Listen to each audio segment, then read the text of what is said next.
በስመ አብ ወወልድ ወመንፈስ ቅዱስ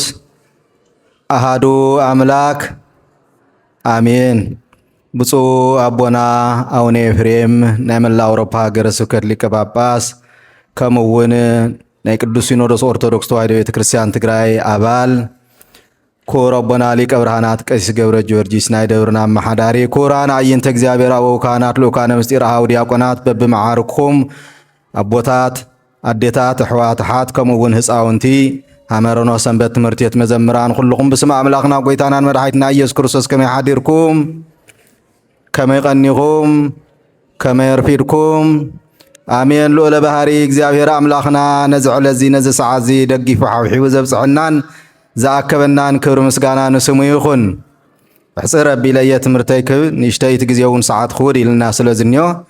ተኾይኑ ኣብ ውሽጢ 10 ደቂቓ ከጠቓልል ክፍትን እየ።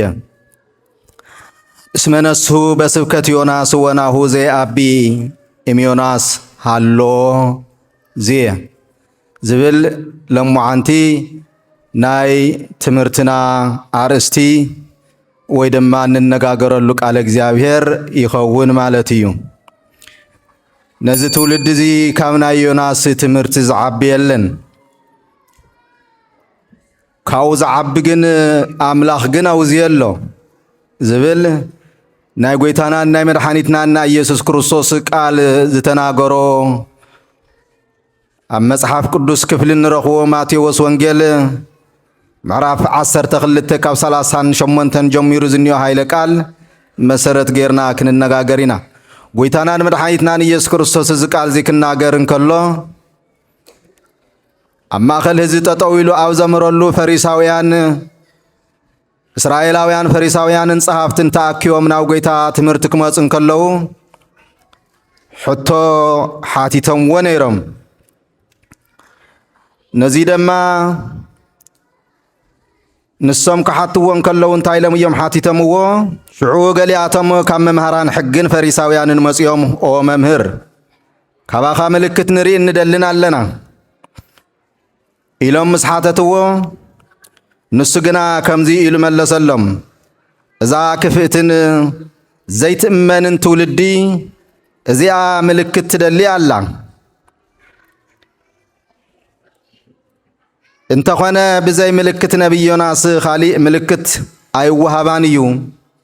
ዝብል ናይ ጎይታናን ናይ መድኃኒትናን ናይ ኢየሱስ ክርስቶስ ቃሉ ባዕሉ ብዝተዛረቦ ኣብ ቅዱስ ማቴዎስ ወንጌል ምዕራፍ 12 ካብ ቁፅሪ 38 ዝኒኦ ሃይለ ቃል ይመኽረናን ይምዕደናን ማለት እዩ። ንሳቶም ልጌታ ልከሰሓሕትዎ ወይ ድማ ልክፍትንዎ እዮም መፅኦም ነይሮም። ነገር ግን ናይ ጎይታናን ናይ መድኃኒትናን ኢየሱስ ክርስቶስ ትምህርቲ ኣብ እስራኤል ይስፋሕፋሕ ስለ ዝነበረ ይሰጉእ እውን ስለ ዝነበሩ ልምኽሳስ ምልክት ልክኾኖም እውን ብሕቶታት ልከጨናንቕዎ እውን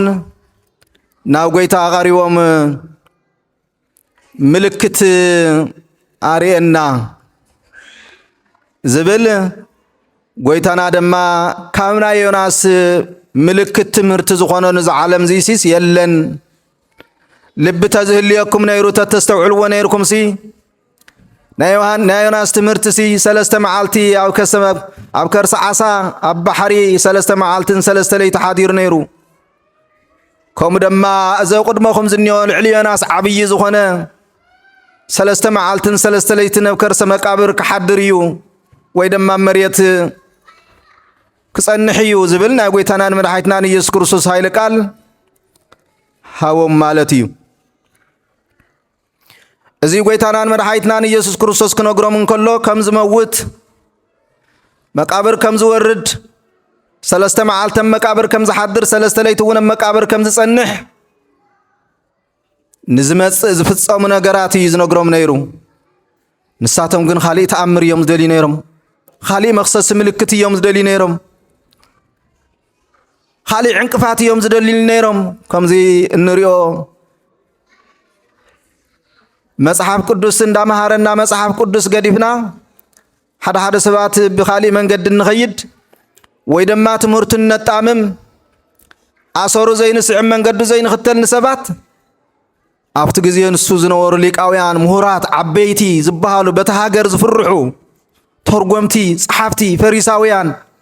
ሕጊ ዘርቅቑ ሕጊ ዘውፅኡ ሕጊ ግን በዓሎም ዘይትንክፍዎ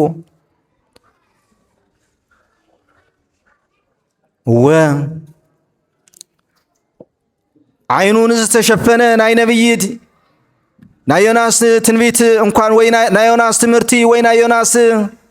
ኣብ ባሕሪ ዝወጽሖ ፈተና እንኳን ክርኢ ኣብ ባዕልና ኣብ ህይወትና ዝበጽሖ ኳስ ንርስዖ ስጋዊ መናውሮ ስለ ዘሸንፈና ስጋዊ ህይወት ስለ ዝስዕረና ትማሊ ዝሃበና ኣምላኽ ትማሊ ዘርአየና ፈተና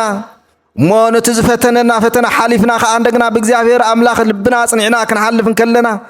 ለሚና ጠይቕና ከዓ እንደገና ካብ ፈተናና ከውፀና ከድሕነና እንከሎ እሱ ንርስዖ ኣብ ካሊእ ህይወት ኣብ ካሊእ ድልየትና ኣቲ ኣብ ካሊእ ልመና ወይ ድማ ኣብ ካሊእ ከም ዘይተፈጸመልና ጌርና ስረስዕና ከም ብሓድሽ ካሊእ እንደሊ እዚ ናይ ስጋዊ ጸባይ እዩ ናይ ኣምላኽ ጸባይ ግን ትማሊ ዝተገበረን ሎሚ ዝግበርን ጽባሕ ዝግበርን ኣብ ልቢ ኣምላኽ ኩሉ ግዜ ህልው እዩ ዘይጠፍእ ዘይሐስስ ዘይድምሰስ ዝሰራሕናዮ ኩሉ ልቢ ኣምላኽ ዝምዝገብ ዘይርስዕ ኣምላኽ ይዝኘና ስለዚ ስኻትኩም እንተረሳዕኹም ናይ ነብይ ናይ ዮናስ ትምህርቲ ምሳሌ ክኾነኩም ዝተዋሃበኩም ሲ ኣነ ይርስዑኒ ኒዮናስ እኮ ይኮነ ዝተዋሃበና ኣኻትኩም ንትምህርት ንዓና ንትምህርት እኮ ይተዋሂብና ነይሩ ክመሃረሉ ፈሪሳውያን እኮ እቲ ትምህርቲ ተዋሂቡ ነይሩ ዮናስ 3 መዓልትን 3 ለይትን ኣብ መቃብር ኣብ ባሕሪ ኣብ ከርሰ ዓሳ ዝጸንሐሉ ምኽንያት እኮ ንሕና ክንመሃረሉ እኮ ካብኡ ዝዓቢ ትምህርቲ ኣይህወኩምን እየ ካብኡ ዝበለጸ ትምህርቲ ኣይህወኩምን እየ ንሱ ኣኽለኩም እዩ ብልቢ ተተኸቲልኩሞስ ወይ ኣኽለና ሰለስተ መዓልቲ ኣብ ዓሳ ከብዲ ዓሳ በሊዑካ ከም ብሓድሽ እሞ ዓሳ ተፊእካ ከዓ እንደገና ዓለም ተሰናቢትዋ ዝነበረ እንደገና መሊሱ ዓለም ክሪኣ እንከሎ ካብዚ ዝዓቢ ፈተና ወይ ካብዚ ዝዓቢ ትምህርትስ እንታይ እዩ ክወሃበና እኹል ዝኾነ ትምህርቲ እኮ እዩ ግን ኣየስተውዕሉ ወይ ፈሪሳውያን ልበ ይበልወይን ለአምላኽ ብቕንዕ አይደልይዎ ነበሩ እምበር ለአምላኽ ብሸፈጥ አይደልይዎ ነበሩ እምበር ለአምላኽ መኽሰስ አይደልይሉ ነበሩ እምበር ንድሕነቶም ግን ካብ ሰማይ ዝመጸ ካብ ኣቦ ተላኢኹ ዝመጸ ኣምላኽና ጎይታናን መድሓኒትና ኢየሱስ ክርስቶስ ሒዝዎ ዝመጸ በረከትን ሒዝዎ ዝመጸ ድሕነት ግን በአንጻሩ ብኽስየታ እዮም ዝደልይዎ ነይሮም በአንጻሩ ብወንጀል እዮም ዝደልይዎ ነይሮም ሞኻልአት ሰባት እኳ ከይበሃሉስ ቶም ዓበይቲ ዝበሃሉ ናይ ተዓዲ ሕጊ ዘርቅቑ መጻሕፍቲ ገላቢጦም ዝትርጉሙ ዝጽሑፉ ዘርቅቑ ሃመይ ዝበሉ ሊቃውንት ፈሪሳውያን ነይሮም ነገር ግን ብዘይ ፍልጠት ብዘይ እምነት ትርጉም ከም ዘይብሉ ኣምላክ እውን ከም ዘርስዕ ምስ እግዚአብሔር እውን ከም ዘበኣስ እግዚአብሔር እውን ክትፍትን ከም ዝገብር ዘለና ፍልጠትን ጸጋን ሁሉ ካብ እግዚአብሔር ዝተዋሃበና ምስ እምነትና ዋሂድና ክንትሕዘን ከለና እዩ ተሰምረልና ስለዚ ካብዚ ዝበለጸ ፈተናስ ካብዚ ዝበለጸ ትምህርትስ እንታይ እዩ መኮኩም ካብኡ ዝበልጽ ትምህርቲ የብለይን እዚ ክነግሮም ከሎ ጎይታናን መድሓኒትናን ኢየሱስ ክርስቶስ ኣብ ማእኸል ካብ ኣዲኡን ጠፊኡ ትምህርቲ እንዳሃበለው ዝነበረ ድሕሪ ነዊሕ ግዜ መጺኦም ከዓ ኣቦኻን ኣደኻን ኣብ ደገ ይደልዩኻ ኣደኻን ኣሕዋትካን ኣብ ደገ ይደልዩኻ ኣለው ምስ በልዎ መን እያ ኣደይ ለመን እዮም ኣሕዋተይ እኮ ንስኹም ኢኹም ንዓኻትኩም እኮ እየ መጽየ ለማርያም ከድሕን ኢሉ እኮ ይመጸን ለሕዋቱ ለሐዋርያት ደቀ መዛሙርቱ ኢሉ እኮ ጥራሕ ይመጸን ዝመጸሉ እኮ ለኹሉ ለዓለም እኮ እዩ ኣሕዋተይ ንስኹም ኢኹም ወለደይ እውን ንስኹም ኢኹም ግን ተተቐቢልናየ ተተቐቢልኩምኒ እዩ እንተ ኣሚንኩምኒ እዩ እንተ ስዒብኩምኒ እዩ ዘይተኣምንኒ ዘይተቐበልኒ እንተደኣ ኮይንኩም ግን እቶም ዝቕበልኒ ንሳቶም ክንደይ ብዙሕ ዓስቢ ኣለዎም ከም ዝበሎም ዓስብና ካብ ኢድና ይውሰድ ማለት እዩ ኩራን ህዝበ ክርስቲያን እዚ ትምህርቲ እዚ ወይ እዚ ቃል እግዚአብሔር እዚ ወሲድና ለንስሐ ክንዘጋጀ ኣብ ባሕሪ ዓለም ኮይና ወይ ድማ ኣብዚ ዓለም እዚኣ ኮይና ግዚያዊ መነባብሮና ዝኾነት ልዝተወሰነ ግዜ እንፀንሕላ ቆምቲ ወይ ድማ ነበርቲ ወይ ድማ ዘይንፈርስ ዘይንነቕነቕ መሲሉ ይስምዐና ዝፀንሕ ሰብ የለይን አንሊሚትድ ኣይኮነን ትኑረና ህይወትና ሊሚት ኣለዎ እዩ ግዜ ገደብ ኣለዎ እዩ ንጽውዕሉ ሰዓት ክመጽ እዩ ብተራና ክንጽዋዕ ኢና ስለዚ በዚ ጾም ግዜ እዚ ብዝና ያደና ግዜ ጾም እዚ ንስሐ ክንኣቲ ክንዘጋጀ እዩ ዝግበአና አምላኽ እንተለሚናዮ ከዓ ዝሰምዕ አምላኽ እዩ ዝንሄና ሃበኒ ኢልናዮ ዝህብ አምላኽ እዩ ዝንሄና መሐረኒ ኢልናዮ ዝምሕር አምላኽ እዩ ዝንሄና ይቅረበለኒ ኢልናዮ ይቅረ ዝብል አምላኽ እዩ ዝንሄና ስለዚ ይቅርታ ክንጥይቅ ንስሐ ክንኣቲ በዚ ጾም እዚ ድሕነት ክንረክብ ሰውዓየ ክንትሕዝ እዩ ዝግበአና ለነቢይ ዮናስ ካብ ከርሲ ዓሳ ካብ ባሕሪ ኣውፅኡ ከም ብሓድሽ ዓለም ዘርአ ንዓና ድማ ካብ ናይ ሓጢአት ህይወት ኣውፅኡ ሓድሽ መንፈሳዊ ህይወት እግዚአብሔር አምላኽና የንብረና ዝመሃረናን ዝገሰጸናን ክብር ምስጋና ለአምላኽና ይኹን ሞ ፍልሰታ ሰውዓየ ሒዝና ኣለና መወዳእታ መልእኽተይ ከመሓላልፍ ብፁዕ ኣቦና ኣብዚ ምሳና ኣለው ቅዳሴ ኣሎ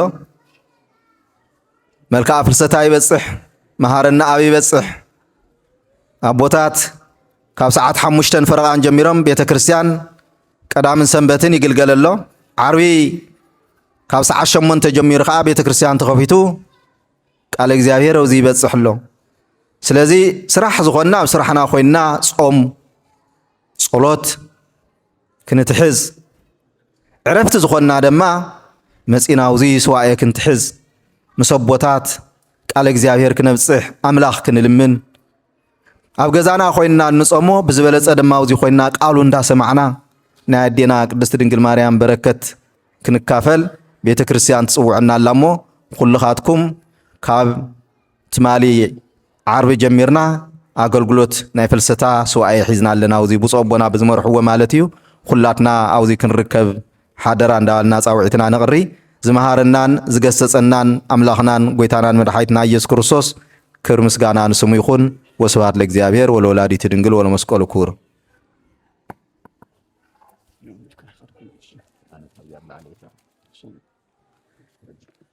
እሽኒ ዝመሃረና ዝመኸረና ልዑል እግዚአብሔር አምላኽና ስሙ ተኸበረን ተመስገነን ይኹን ስሙ ይኽበር ይመስገን ንመምህርና ንመጋባኤ ላፍተካውን እዚ መስል ጥዑም ትምህርቲ ለመኸሩና ለመኸሩና ለመዓዱና ቃል ህይወት የስምዐልና ንኣገልግሎት ዘመኖም ይባርከልና ይቀድሰልና ነዊሕ ዕድመን ጥዕናን ይሃበልና